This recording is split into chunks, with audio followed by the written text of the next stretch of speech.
Assalamualaikum warahmatullahi wabarakatuh. Bismillah, alhamdulillah, wassalatu wassalamu ala rasulillah Muhammadin sayyidil mursalin wa ala alihi wa sahbihi ajma'in, amma ba'du. Ikhwanan dan muslimin yang dimuliakan Allah, pada kesempatan kali ini kita akan menanggapi salah satu video dari Muflis Safitra. Videonya ini berjudul 50 tanya jawab dalam 14 menit. Hebat ya. Yang bisa tepuk tangan dulu teman-teman. Hebat Muflis Safitra ini. Imam Malik saja, sekelas Imam Malik, ketika beliau itu ditanya 48 masalah, beliau itu hanya menjawab 16 masalah. Yang 32 masalahnya beliau tidak menjawabnya. Beliau mengatakan la adri, atau tidak tahu. Muflis Safitra ditanyakan 50 pertanyaan, dijawab semua. Hebat. Tepuk tangan dulu buat Muflis Safitra. Tapi yaitu pada kenyataannya jawabannya itu ngawur ya, ngawur atau ngalur ngedul ya, ngalor dan ngedul, atau ke barat ya, ke timur, begitu bahasanya ya.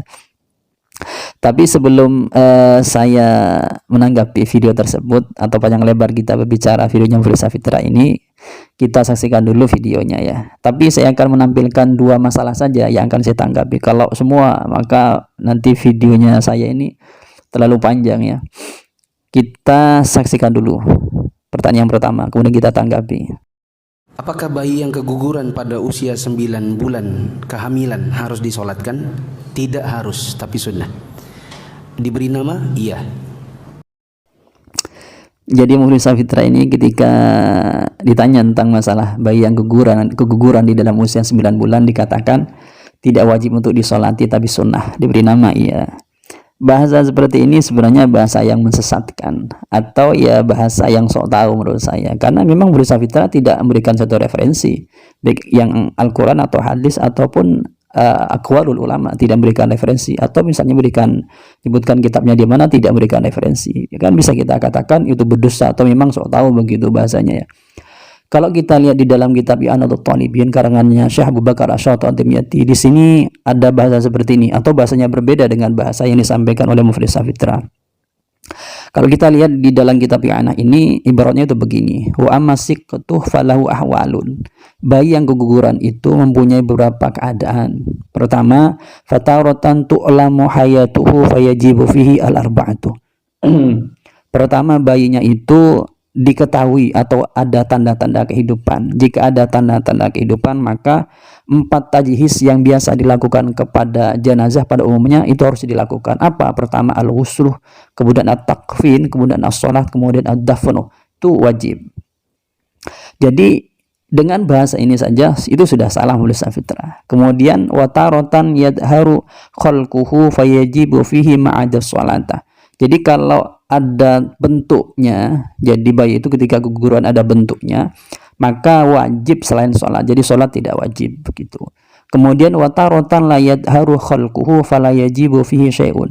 Kalau misalnya tidak tampak bentuk apapun, maka tidak wajib apa-apa. Akan tetapi meskipun begitu tidak wajib apa-apa, tetap disunnahkan untuk didafnu, untuk dipendam. Jadi awalnya dibungkus kemudian dipendam, begitu. Jadi melihat bahasa yang ada di I'anah ini sudah salah apa yang disampaikan oleh Muflis Safitra, bahwasanya itu tidak wajib, padahal seharusnya ditafsil. Kalau ada amaratul hayyah atau tanda-tanda kehidupan, meskipun nanti begini, tanda-tanda kehidupan ulama ini kriterianya seperti apa, kriteria atau kategorinya seperti apa. Ada yang mengatakan itu nanti kalau melihat atau bahasa gitu tuh membuka mata, berarti ini ada tanda-tanda kehidupan. Nanti fayajibu fihi al-arba'atu. Kemudian bersin, kemudian bergerak, berarti bayi ini yang keguguran ini ada tanda-tanda kehidupan, maka wajib baginya nanti al-arba'atu, yaitu dimandikan, dikafani, disolati, dan dipendam, begitu. Melihat bahasa ini kan berarti sudah bertolak belakang dengan apa yang disampaikan oleh Muflis Safitra. Ya, kita bahasa yang disampaikan kepada Muflis Safitra ini kita menyampaikan dengan bahasa dia sok tahu atau gengsi aja pada jamaahnya, pingin terlihat sok hebat depan jamaahnya ya, tapi ya seperti itu orangnya. Kemudian kita lanjutkan videonya ya. Bagaimana sikap kepada tetangga yang memberi kotakan dari acara tahlilan? Apakah dimakan atau tidak? Jawabannya tidak dimakan, tapi kasih kepada yang membutuhkan, misalnya orang miskin yang butuh makanan, atau bisa dikasih hewan untuk makanan mereka. ini menurut saya ya, video ini menurut saya apa ya, menunjukkan mereka itu tidak bisa bertoleransi, ya bernegara ini tidak bisa bertoleransi. Ketika ada seseorang yang dianggap tidak sesuai dengan apa yang mereka ketahui, atau kita bahasakan yang berbeda pendapat dengan mereka atau berbeda manhaj dengan mereka, maka bahasa yang disampaikan ketika diberikan makanan tidak usah dimakan, diberikan kepada orang lain atau diberikan kepada hewan peliharaan begitu. Ini kan sangat apa ya, bahasa ini bahasa yang menyakitkan menurut saya. Ini menunjukkan bahwasanya mereka orang-orang Wahabi ini tidak bisa untuk bersosialisasi, tidak bisa bertoleransi. Jadi nggak layak sebenarnya hidup di Indonesia ini.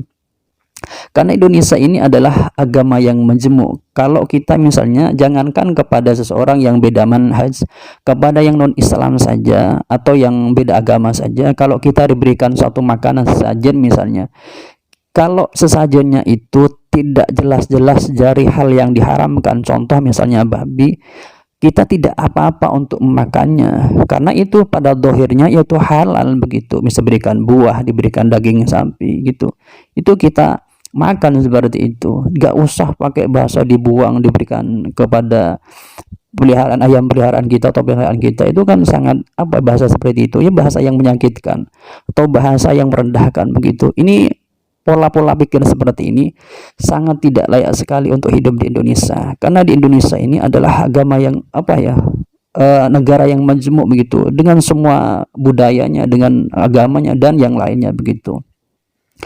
Sedangkan kalau kita lihat tahlilan sendiri ini, menurut versi dari orang-orang Wahabi sendiri itu kan beda-beda. Ibnu Bas berbeda, Utsaimin itu berbeda. Apa ya, Muflis Safitra ini sebenarnya kalau dikatakan pintar ya tidak pintar, dikatakan bisa baca kitab biasanya tidak bisa, karena dia tidak bisa melihat perbedaan itu di golongannya mereka sendiri. Di golongan mereka sendiri kan berbeda. Kalau Ibnu Bas itu lebih moderat begitu bahasanya, nggak apa-apa asalkan makanan tahlilan tadi tidak dibuat oleh ahlul mayyit, jadi buat tetangganya, jironnya, dibuat oleh sanak familianya itu nggak apa-apa begitu.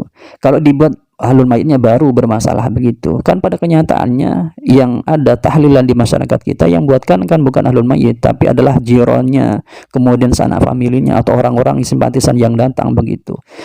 Kalau melihat seperti itu kan ulama Wahabi pun sepakat bahwasanya itu pun juga diperbolehkan atau legal secara syariat begitu.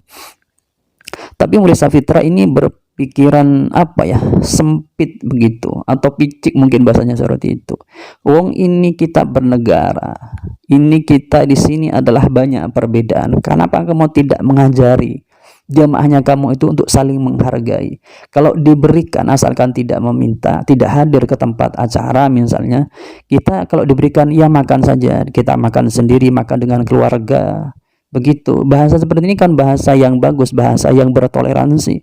Kalau bahasa diberikan kepada peliharaan kita, kasarnya kepada ayam kita, misalnya kepada apa kita gitu yang peliharaan, ini kan sangat menyakitkan. Kok andaikan bagaimana gambarannya kalau orang yang berikan itu tahu makanan yang diberikan tadi itu diberikan kepada peliharaannya begitu, itu kan sakit hati seperti itu. Wong masih bagus makanannya, layak untuk dimakan, misalnya enak juga makanannya, tapi kok diberikan kepada peliharaannya untuk ayamnya begitu bahasanya. Ini kan apa ya, menyakitkan begitu, tidak bisa menghargai orang lain.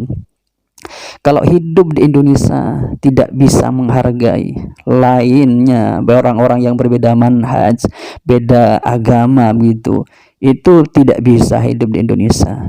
Hidup di Indonesia ini yang harus dikedepankan adalah saling menghargai. Begitu di Indonesia ini.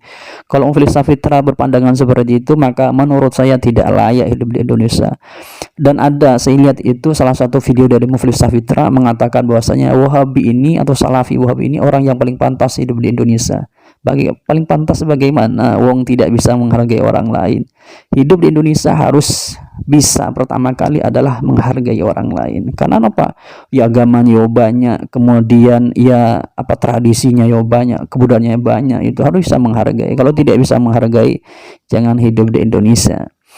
Ya inilah orang-orang yang menamakan dirinya sebagai manhaj salaf, seseorang yang metode dia beragama mengikuti ulama salaf, padahal pada praktiknya bertolak belakang dengan ulama salaf. Jangankan dengan ulama salaf, dengan Nabi itu bertolak belakang mereka.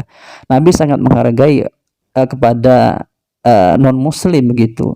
Ini sama yang muslimnya saja itu dengan bahasa diberikan nasi oleh orang-orang yang melakukan tahlilan dikasih kepada peliharaannya. Ini sangat bahasa yang tidak bagus menurut saya. Ya inilah orang-orang yang mengaku dirinya sebagai manhaj salaf, tapi sebenarnya bukan salaf. Ya mungkin teman-teman juga bisa menanggapi di kolom komentar ya. Saya tidak bisa bicara apa lagi kepada Muflis Safitra ini. Saya ketawa aja begitu ya. Dan juga heran kenapa orang seperti Muflis Safitra ini ada pengikutnya begitu, padahal tidak memupuk jemaahnya itu untuk saling menghargai atau bertoleransi di dalam negara kita ini, negara Indonesia ini. Ya mungkin itu yang dapat kami sampaikan dari kami, kurang lebihnya assalamualaikum warahmatullahi wabarakatuh.